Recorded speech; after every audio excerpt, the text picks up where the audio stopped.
ہے بندہ مومن، تیری زندگی بڑی قیمتی ہے، اسے بچوں کی طرح لہو و لعب میں برباد مت کر۔ حضرت پیر محمد کرم شاہ رحمت اللہ علیہ فرمایا کرتے، اللہ تعالیٰ جو کرتا ہے اس میں اس کے بندے کا بھلا ہوتا ہے۔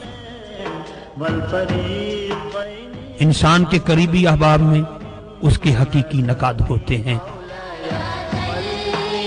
چھوٹی چھوٹی باتوں پر برہم ہونا اور انہیں اپنی انا کا مسئلہ بنانا تنگ نظری اور کم ظرفی کی دلیل ہے۔ اللہ تعالیٰ کے بندے صرف اپنے دلوں کو ہی نہیں، اپنی جیبوں کو بھی دولت سے پاک رکھتے ہیں۔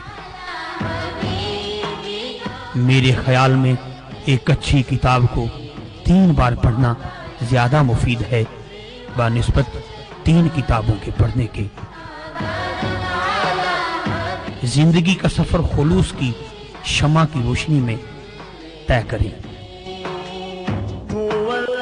امین اور متوکل پر اللہ تعالیٰ کی نصرت اور تائید نازل ہوتی ہے اور مشکلیں آسان ہو جاتی ہیں۔ عشق سب سے بڑا استاد ہے، یہ خود ہی آداب اور رموز سکھا دیتا ہے۔ حیا ایک پردہ سا ہوتا ہے، جب تک رہتا ہے فولاد کی طرح مضبوط رہتا ہے، لیکن جب یہ اٹھ جائے تو کوئی برائی بری نہیں لگتی۔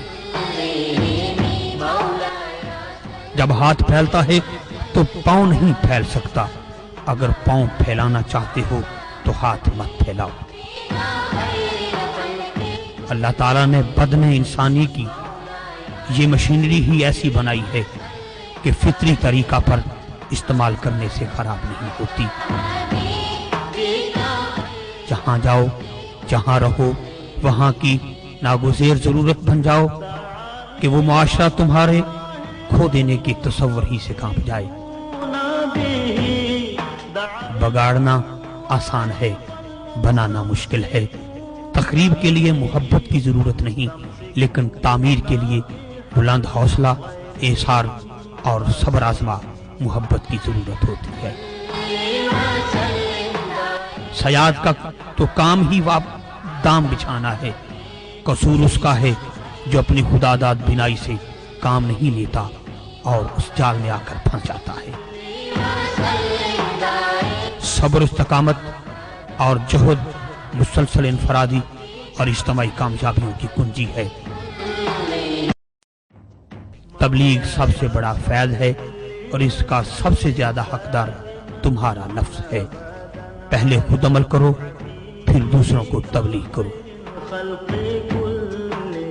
اخلاق کی 2 قسمیں ہیں، ایک تجارتی اخلاق جو یورپ والوں کا ہے، ایک حقیقی اخلاق جو مرد مومن کا ہے، جو زندگی مقصد سے خالی ہو یا جس زندگی میں مقصد تک پہنچنے کی بے تاب آرزو مچل نہ رہی ہو، وہ زندگی بندہ مومن کی نہیں ہو سکتی۔ جب شیطان تمہیں ڈگمگانے لگے تو فوراً جزری لے کر لاحول شریف پڑھا کرو۔ بلندی پر پہنچ جانا کوئی بڑی بات نہیں، مگر اس بلندی کو برقرار رکھنا بڑی بات ہوتی ہے۔ زندگی کے حالات جس طرح کے بھی ہوں، انسان اگر محنتی ہو جائے تو یہ اس طرح میٹھی ہو جاتی ہے جس طرح شہد۔ جو سانس یاد الہی میں بسر ہوتا ہے وہ غیر فانی اور ابدی ہوتا ہے۔ وقت ایک انمول خزانہ ہے، اس کا کوئی بدل نہیں۔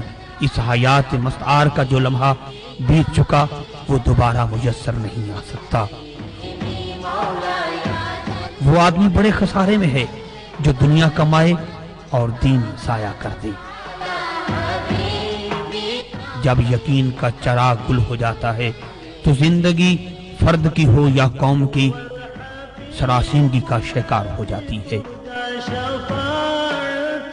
یہ ایک مسلمہ حقیقت ہے کہ عقل و خرد کی آنکھ اس وقت تک نہیں دیکھ سکتی جب تک علم کی روشنی نہ ہو۔ جن کی زندگی کا مقصد اور محور خدا کی رضا ہو، حقیقتاً وہی مجاہد ہیں۔ کمی اگر ہوتی ہے تو ہماری طرف سے، اس کریم کی طرف سے تو کوئی کمی نہیں۔ اس کی رحمت بے پایاں تو ہر وقت ہمارا انتظار کرتی ہے۔ قدم اٹھانا تیرا کام ہے اور منزل تک پہنچانا اس کا کام ہے۔ کبھی بھی دین کو دنیا کے حصول کا ذریعہ نہ بناؤ۔ خدمت خلق کا ثواب نفلی عبادت سے کئی گنا زیادہ ہے۔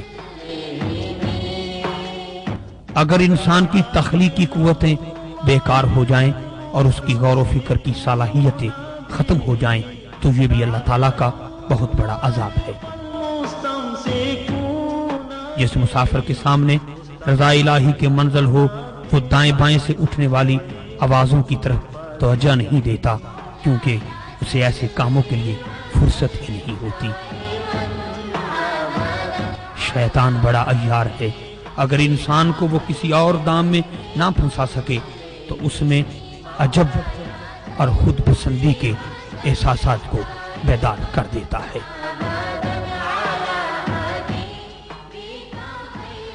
ہم دین کی خدمت کے لیے تو ہر شخص کی جوتیاں بھی سیدھی کرنے کے لیے تیار ہیں، لیکن کسی کی انا کی تسکین مہیا کرنا ہمارے بس کا روک نہیں۔ وہ بندہ اپنے خدا کو بڑا پیارا اور محبوب ہوتا ہے جو اپنے گناہوں کی خدا سے معافی مانگتا ہے اور اس کے حضور اپنی جبین نیاز جھکاتا اور صاف ستھرا رہتا ہے۔ جوانی ہی توبہ کی اصل عمر ہے، مگر در توبہ تو کبھی بند نہیں ہوتا۔ بندہ جب بھی اپنے مالک کے در اقدس کو شرمندگی اور خجالت کے آنسوں سے کھٹکھٹاتا ہے تو اللہ تعالیٰ کی بخشش گھٹائیں باندھ کر اس کا استقبال کیا کرتی ہیں۔ جو لوگ قصر اقتداء پر قابض ہونے کی ہوس میں وحدت ملت کی فصیل میں شگاف ڈالتے ہیں یا اپنی انا کی تسکین کے لیے سفینہ ملت میں سوراخ کرنے سے باز نہیں آتے، قدرت ان کا نام و نشان مٹا دیتی ہے۔ دنیا کا حصول ناپسندیدہ نہیں، مگر دین کو دنیا کے حصول کے لیے استعمال کرنا اور اس کے حصول کا ذریعہ بنانا ناپسندیدہ ہے۔ بات صرف اتنی ہے کہ انسان اپنا حق کے بندگی پورا کرے، پھر اس کے فضل و کرم کی جو بارش ہوتی ہے، جو پھوار رم جم برستی ہے، اس کا کوئی حد و شمار نہیں۔ یہ ایک روشن حقیقت اور ناقابل تردید صداقت ہے کہ عزت، قوت، کامرانی، اتحاد اتفاق سے میسر آتی ہے، اور جو خاندان اس نعمت سے محروم کر دیا جائے اس کے مقدر میں ذلت و رسوائی اور غیروں کی کف برداری رقم کر دی جاتی ہے۔ انسان نہ صرف روح کا نام ہے اور نہ فقط جسم کا، بلکہ دونوں کے مجموعہ کو انسان کہا جاتا ہے۔ اس لیے نوع انسانی کا عالمگیر اور ابدی دین وہی ہو سکتا ہے جو روح اور جسم دونوں کے تقاضوں کو پورا کرے۔ مومن کی قبر کی پہلی رات چاند رات ہوتی ہے، کیونکہ اسے اپنے کریم آقا صلی اللہ علیہ وسلم کی زیارت نصیب